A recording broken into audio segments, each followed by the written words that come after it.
Good day, child of God. Pastor Weringa here. I greet you in the name of our Lord Jesus Christ. I am so blessed today to be here in my home village in Kakamega. As you can see, this is my village. Let me show you some of the things that are found in our home. So this is my brother's house. That is his kitchen, the other side. As you can see, the small house. And then this is his house, the main house. This is my brother's house. And the far end, you can see a house there. That is my house. And on the other end here, we have my parents' house. That is my daughter, who is slightly looking from afar. And then this is our little farm where we grow maize. We have some veggies here, and so on and so on. So this is just a small farm, but the main reason why I'm making this video is not even to show you what we have on our farm, but it's just to share us a little story with you, especially in regards to my wife and I, and the far we have come, especially in having our newborn baby, Josiah. But before even I come to speak about Josiah, I want to let you know that whenever my wife is expectant, and when the days are close to, to deliver, when she's almost, due, we really face a lot of troubles. We have suffered much as a couple when it comes to issues of delivery. We have lost much. My wife has really suffered a lot of trouble. And so this story is meant to encourage those that are outside there and maybe for one reason or another, they have lost hope.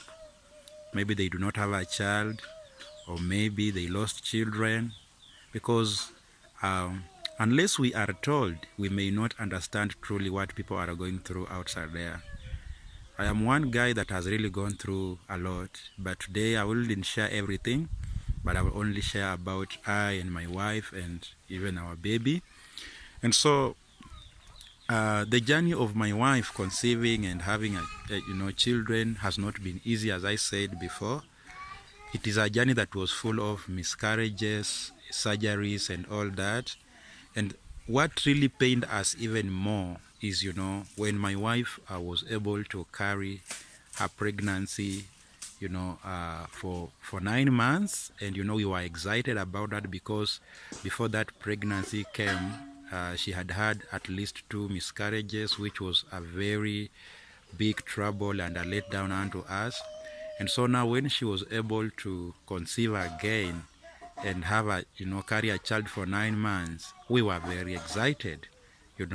Every evening I and my wife would go out, try to do exercise, make her do some exercise because, she was prepared to have a child. But unfortunately, the moment when she was to deliver the child, it is now when, there was a nationwide strike in Kenya where, the public hospitals, the government hospitals were not working, the doctors were not working.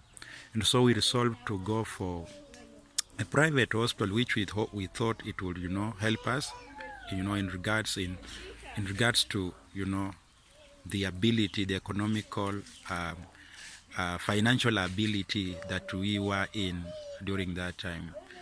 Of course, we did not have money, and we were expecting that the little we had would help us have our baby.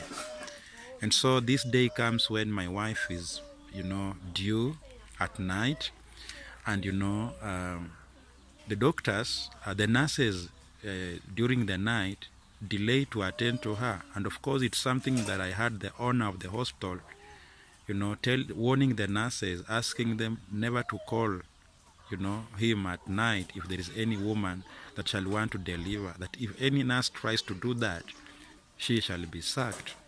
And so that one, troubled me because I knew that maybe my wife would be a victim of the circumstance, because looking at her the whole day she was in labor, I knew that at night she will be expecting. So that is what exactly happened. And so at night, she was due, but nobody was willing to help. The day came, morning came. After morning came, at around 12 in the afternoon, I was called over to sign, the consent so that she can go for a surgery, that is CS. And unfortunately, when the child was born, the child came out alive, but the child was really tired. The child had, taken in the, the dirt in the stomach. The child had, drank the fecal matter and all that. And so unfortunately for the doctors that operated my wife, they did not suspect that and take my child even in a nursery. So I kept on asking them, why can't you take my child to the nursery? And, in fact, they confronted me and told me, you can't teach us our job.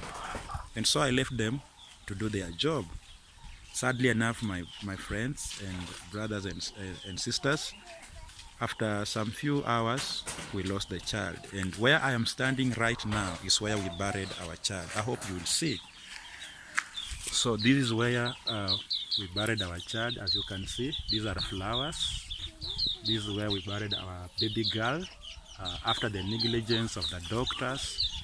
And so I buried my daughter alone because at that time my wife was still in pain. She was in the hospital. She could not make it. But even after that, when she came back to the house, it was a very sad story. If there's any moment that I felt that, I should just also, find some place to go and rest and even hide myself from the face of the world, is when my wife came and, she was crying bitterly. She was, the breasts were having a lot of milk, ready to breastfeed her child. But sadly enough, the child was in the grave. And so we were advised, by doctors that we should not get another child immediately because of the surgery and all that. But we didn't hear that advice because for me and my wife, we were really frustrated and we could not imagine how we'll just, let it go that way. So we immediately, by the grace of God, had another pregnancy where my wife conceived, and by God's grace the child was able to to come over. And remember, the one we buried earlier was called Rebecca. So when my wife conceived, we already discussed and agreed that we will call them, if the other one that is to come will survive, we'll still call her Rebecca. So thank God again, my wife was due, but this time round now, it was very problematic because of our medical system in Kenya. We were not sure what we'll do because we were hoping that she would give birth naturally, but we didn't have even a doctor to advise us on that. Something happened of the same sort again. When my wife is due and she's expecting to give birth, to deliver the child, again, there was a national strike for doctors. This means, again, the government facilities were not working. We will not find any services in the government hospitals. So now we said we will not go where we were previously and our child died. We'll seek to go to another hospital. And so we tried to go to another hospital whereby my wife was there for a whole day. She was taken to an ultrasound. She's in labor pains, but the doctors are telling her it's not yet. You still have 1 month. The child is not yet grown. And for us, it was like, why are you saying? Again, she goes to another doctor. The doctor tells her that the child you are carrying does not have the head. You can imagine if somebody told you that and you are having, pain, you lost your kid, you are having another child, you are expecting that, the child that is coming will comfort you. But again, the doctors are telling you the child does not have the head. So to us, it was a moment of stress and trouble and all that. And so the whole day she was in the facility waiting to, to deliver, but now the doctors have ruled out that she cannot deliver. It is still yet 1 month. The child does not have head. I came in and I was very furious, and I even went to an extent of quarreling the doctors because they had denied me an opportunity of taking my wife to another facility. And so I had to fight my way, and I told them, if my wife dies here, or if anything happens to my wife and the kid, you'll take responsibility. So at the end of the day, that was very late in the day, they decided to discharge my wife. And then I started running up and down because from, Kakamega town to find another facility, it's, a long distance. So we kept running. I looked for a vehicle, put in my wife. My wife at that point, she's just given up. She's saying, I'd rather die and all that. So we went to another facility, and thank God, while we arrived, they quickly took my wife and took her direct to a theater room. And within no time, the baby was here. I was very happy. I was very glad to see my daughter, and I was comforted. And I immediately called that child, who is now alive, Rebecca. But remember, we already buried another Rebecca. And so Rebecca has been here. Rebecca is doing well. Rebecca is fantastic. Rebecca is strong. And remember also, we have Esther. And after Esther, we have the other one that died. Now we have Rebecca here. And again, the doctors say, you have to wait, you have to wait. You don't have to rush and to get another child. And it's like, how will we wait? Because we are not family planning guys. We are against that. The Bible is against that. And it's like we don't know how we can do it. And we were in a fix. So the doctors insisted and said, if she, conceives immediately, it will cause trouble again to her uterus and all that. And so what we decided to do is we did not go for, family planning methods. We just continue to live normally. After a year and so, my wife again conceived. This time round now she conceived. We went for an ultrasound, and it was confirmed that she's carrying a baby boy. It has been good in her pregnancy. She's been carrying her baby well, and even though on the other side it was, full of struggles financially and all that. And this is now when I want to come in and thank everyone that has been on our side. Truly speaking, it has not been easy. And I mean this, I speak this from deep inside my heart. Even where I am standing now, I don't know what to say. I just thank God and them that the Lord touched their hearts even to support me. I came to a point whereby it was called a breaking point. Corona is all over, churches have been closed down, and for me as a pastor, working in the house of God, at least that is where I get a small piece of bread. That is where I get some little coins maybe to support my children. But now, churches have been closed, no church going. Things were very hard, and my wife was also going through some pain as she was carrying the pregnancy. So we decided to go and meet a gynae who advised us and said medical practices in Nairobi are not good. We would rather look for another choice. So we decided, I and my wife, to roll down to Migori. Migori is our home place, where I did not have money. I didn't know how I'll do it, but graciously the Lord provided, and I took my wife to Migori. After taking her to Migori, I went back to Nairobi. I've been in Nairobi, but things were not easy. And I kept on trusting upon God, because I knew God will provide. God will provide means for me to reach them in Migori. Everything that is needed. But now during this time when she's carrying our baby boy, now the doctors come to a point and say it is now getting serious, because we were hoping that maybe a miracle will happen where my wife will be able to conceive, the natural way. But every doctor dismissed that and said that would cause a serious problem, even causing death. And so now here we are. We knew that now my wife is going for an operation, but we were warned. We were told that now if the trend will continue of her conceiving, as quick as, she has been doing, then I should, expect the worstest thing to happen. So now I traveled down to Migori again, and I thank God for brethren who really stood in for me. It is not an easy thing, friends. And if anybody can be touched by God and support you even with 1 shilling or $1, that is an angel. And guys, as I said earlier, I don't know how to say thank you. I do not know, but God in heaven knows how to reward you all, because I was able to roll down to Migori to come and be with my wife and to see her go through all that.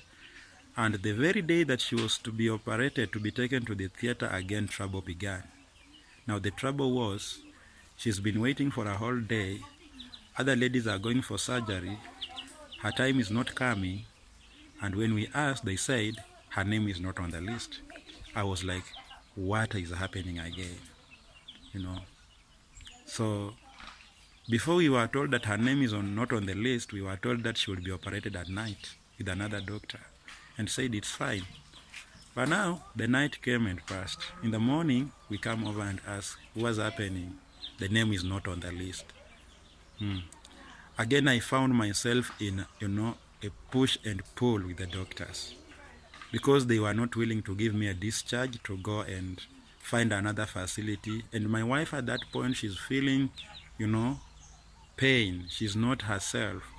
But the doctors somehow are just reluctant, are saying the name is not on the list. We don't know what we can do. It depends without the main doctor will decide and all that. So I was so furious. And so as I was like, you guys give me a discharge. I want to rush my wife to another facility. They take her again to an ultrasound. Now they come up with another twisted story. They say the baby is not ready in the womb. The baby is not yet formed. You still have like 4 weeks. Yet, according to her clinical report, she was to deliver naturally on 23rd, and it is on 14th, and they are telling me that she still have 1 month. And so they were playing around those two excuses. Her name is not on the list, but also they were saying the baby is not fully formed, which we knew it is wrong. Until I came to a point and, put them together and reasoned together and said, look here, this is what has been happening, and I can no longer rely on these machines. And if you don't want to help us, just let us know, because we are ready to move out. And so again, calls were made, where now a doctor came in as an emergency case and took my wife for a theater. Just in the theater again, we meet this guy that is receiving guys in the theater. He begins to insult me, he begins to insult my wife, telling my wife, harsh words. Something that really saddened me is that my wife came out of the theater room crying. Her eyes were full of tears. And I asked her, why are you crying? She said, I knew my baby is dead, because the doctor said the baby is not, normal. Of course, the doctors came to a point whereby they were all screaming in the theater saying, the situation is bad, the situation is bad. So my wife knew that the baby is not alive. But thank God, the baby came out alive, and the baby was taken to a nursery, because again, the baby had taken in those fluids that come out during delivery. So what is the whole point of I sharing this? I am here to say that God is in heaven. Even though there's much that is, ahead of us, I together with my wife, because my wife has already come to a point where she's saying enough is enough. And looking at her health is not good. And the doctors have already again warned us, saying that it is not good. We need to rethink about it. And so they really even wanted to come to a point whereby they were willing to cause her never to give birth again. but we ask them to give us that chance. And truly speaking, from my point of view as a husband, the health of my wife is not good, and it is something that I'm really praying God for, because I don't want to lose my wife, and because of the unborn. And I thank God because He has given us. Now we have 3 children here whom we can take care of. And it saddens me so much when my wife every time asks me, are you ready to take care of the children that will yet come and this one while I'm in the grave, because my health is not good? And so being a man of God and being a pastor who is preaching the truth and who condemns wickedness and all that, we are in a twist, and we are really trusting God to give us the direction which we can follow and do His will. And we know that, it's God's will that we give birth to more children. But again, we know that God is not a stone. He understands our situation. He understands that here now we are at a difficult moment whereby it is either the health of my wife and his life, or I just do things ignorantly. And that is where now we are asking God to give us wisdom to know what we can do either way. But I and my wife are ready to focus on the 3 children. I know that making such a statement might attract more condemnation and people's opinions, and it's okay. Anyone can give any opinion at any time. Brothers and sisters, it has not been easy. I myself speaking here right from Kakamega, it is a miracle. I don't know how I have survived. I don't know how financially I have survived. I don't know how we have gone all through that, but I know that there is God in heaven. I want to take this opportunity to encourage anyone there, because I know that we have many families that trust upon God and are going through many challenges, especially in issues of being a parent, giving birth, conception, and so on. It is possible with God. You have just to trust upon God, because God is not man. God is not man. I have seen God on my side. I've seen God providing.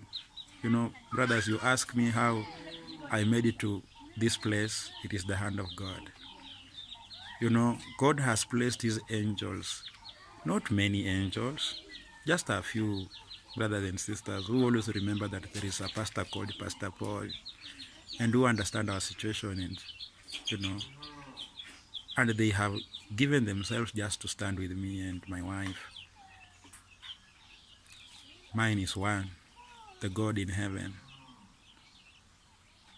will never leave you alone. I believe so. God will never leave you alone. I'm so thankful even for brothers and sisters in our church. Even I being away for almost a month now, the church is still going on well. Soul winning activities are going on well. And now my wife is still nursing the wound, and we expect that soon we will be going back to Nairobi and continue the work of God. I want to encourage you to continue trusting in the Lord, and you that is standing with me. I'm not speaking this because I'm looking for anything, but I'm speaking this because I want you to know that God is in heaven and God cares about you. The little coins that you spend on me, not once, not twice, not thrice, many times, God in heaven is seeing you and God knows you. I have not much to speak concerning your giving, but I have much to pray for you and ask God to always protect and preserve your life. I hope that this good news will reach many people outside there. Unfortunately, our channel was closed down, so we have a channel that is growing slower. We only have 112 subscribers. Remember, we lost our channel that was almost 3,000 subscribers, but we still hope that God will make us again reach more people. May God bless you. God bless you so much. I hope my story has encouraged you in one way or another, and be blessed. Amen. Shalom. Bye-bye until next time. Amen.